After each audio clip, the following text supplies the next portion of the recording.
ಪೂಜ್ಯ ಚಂದ್ರಶೇಖರ ಸ್ವಾಮೀಜಿಯವ್ರದ್ದು ಇನ್ನೊಂದು ಮಾತನ್ನು ನಾನು ಹೇಳಲೇಬೇಕು. ಅವ್ರ ಮೇಲೆ FIR ಮಾಡಿದ್ದು ಅರ್ಥಹೀನವಾದ್ದು.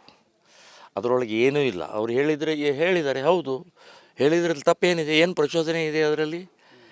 ಏನೂ ಇಲ್ಲ. ಅಲ್ಲಿ FIR ಮಾಡುವಂಥ ಅವಶ್ಯಕತೆಯೂ ಇಲ್ಲ, ಕಂಪ್ಲೇಂಟ್ ಕೊಡುವಂಥ ಅವಶ್ಯಕತೆಯೂ ಇಲ್ಲ. ನಿಮ್ಮ ಮುಲ್ಲಾ ಮೌಲ್ವಿಗಳು ನಮ್ಮ ಹಿಂದೂ ಧರ್ಮದ ಬಗ್ಗೆ, ಭಾರತದ ಬಗ್ಗೆ ಏನೇನು ಹೇಳ್ತಾ ಇದ್ದಾರೆ, ಎಷ್ಟು FIR ಆಗಿದ್ದಾವೆ, ಎಷ್ಟು ಕಂಪ್ಲೇಂಟ್ ಆಗಿದ್ದೀವಿ.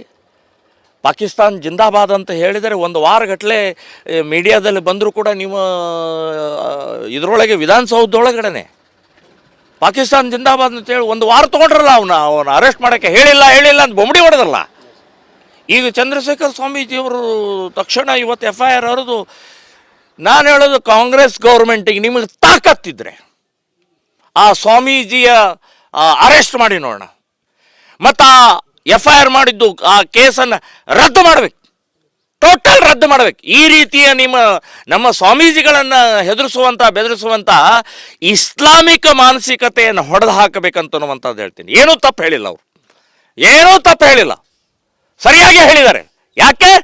ಈ ದೇಶದ ಮುಸ್ಲಿಂ ಸಂವಿಧಾನವನ್ನು ಧಿಕ್ಕರಿಸ್ತಾ ಇದ್ದಾರೆ, ಕಾನೂನನ್ನು ಧಿಕ್ಕರಿಸ್ತಾ ಇದ್ದಾರೆ, ಸುಪ್ರೀಂ ಕೋರ್ಟನ್ನು ಧಿಕ್ಕರಿಸ್ತಾ ಇದ್ದಾರೆ.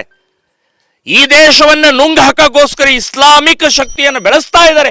ಓಪನ್ ಆಗಿ ಕಾಣಿಸ್ತಾ ಇದೆ, ಗೊತ್ತಾಗ್ತಾ ಇದೆ. ಸೊ ಅಂಥ ಇದರಲ್ಲಿ ಇವತ್ತು ನೀವು ಅವ್ರನ್ನ ಪ್ಲೀಸ್ ಮಾಡೋ ಸಲುವಾಗಿ ಕೇಸನ್ನು ದಾಖಲೆ ಮಾಡಿಸ್ತೀರಿ, ಅವರಿಗೆ FIR ಹರಿತಾರೆ. ಯಾರನ್ನ FIR ಮಾಡ್ತಾರೆ? ಇದ್ದದ್ದನ್ನು ಹೇಳಿದರೆ ಇದಾಗತ್ತಾ?